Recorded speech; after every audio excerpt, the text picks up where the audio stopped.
कहा जाता है कि बुजुर्गों का आशीर्वाद और वो जो हमारे पूर्वज हैं, जो हमारे पुरखे हैं, वो वहाँ आसमान में रहकर हमको जो प्यार, करुणा और आशीर्वाद देते हैं, तो हमारे जीवन में सुखों की बरसात होती है। वो हैं तो हम हैं, और अगर वो नहीं है तो हम बिल्कुल भी नहीं हैं।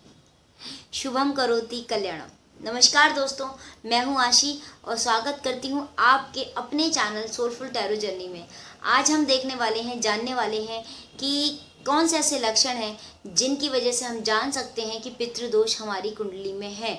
अगर हमें कुंडली का नहीं है ज्ञान, इन लक्षणों के द्वारा जान सकते हैं। ओके,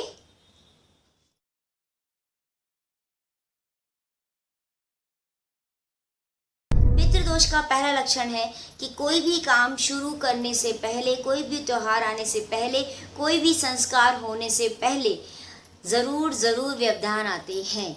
फॉर एग्जाम्पल, अगर बर्थडे है, दिवाली है, कोई त्योहार है, मान लीजिए घर में कुछ अनुष्ठान हो रहा है, कोई पूजा पाठ हो रही है, तो रुकावटें ज़रूर आएंगी।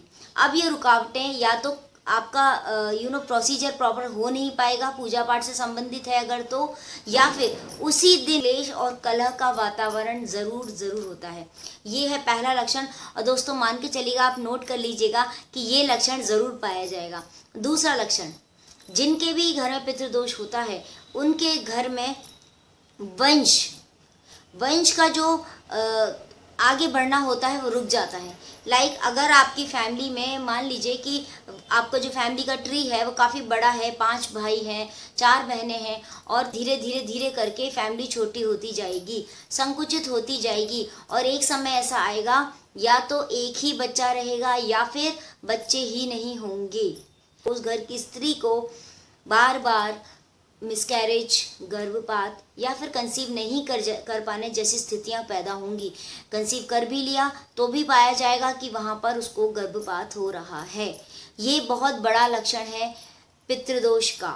यानी कि आपका जो कहते हैं ना कि आपकी जो फैमिली एक्सपेंड होनी चाहिए वो एक्सपेंड नहीं हो रही, वो संकुचित होती जा रही है, वो खत्म हो रहा है आपका वंश धीरे करके। ये होता है पितृदोष का बहुत बड़ा लक्षण।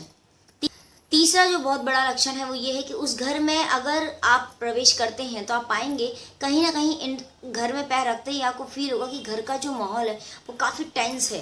मीन्स घर के लोग खुश नहीं है, या बहुत काइंड ऑफ आप देखेंगे कि खुशियाँ नहीं है, लोग खुश नहीं है, अंदर से चीज़ें व्यक्त नहीं कर पा रहे, चीज़ें बोल नहीं पा रहे हैं, अपनी भावनाएं व्यक्त नहीं कर पा रहे हैं। घर के जो बच्चे हैं वो अपने बड़ों से बातें नहीं कर पा रहे, बड़ों से कुछ नहीं कह पा रहे, जो बड़े हैं वो बच्चों से कुछ नहीं कह पा रहे। इस तरह का माहौल वहाँ पे पाया जाएगा।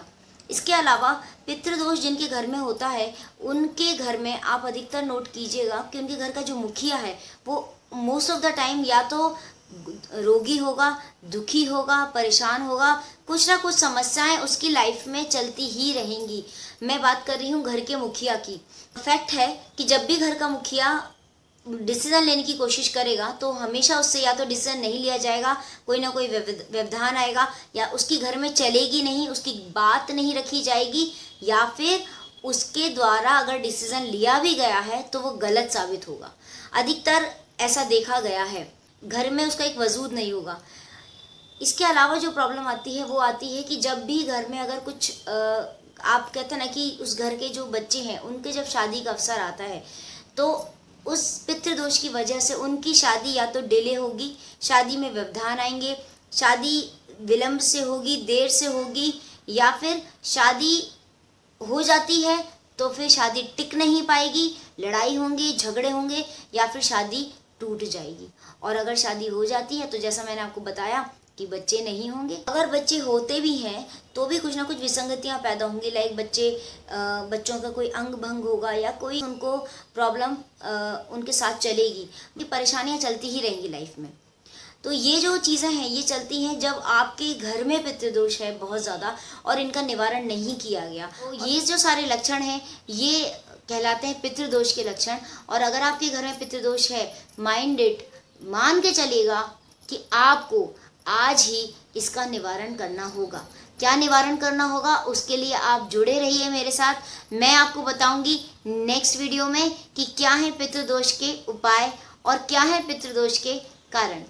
दूसरों की दुआएं लेते रहिए, दूसरों को प्यार बांटते रहिए, क्या पता उनके थ्रू आपके जीवन में प्यारा सा उजाला हो जाए। Okay, please do subscribe and share, and मिलती हूँ अगले वीडियो में। तब तक thank you so much, love you guys. Om Sai Ram, जय माता दी।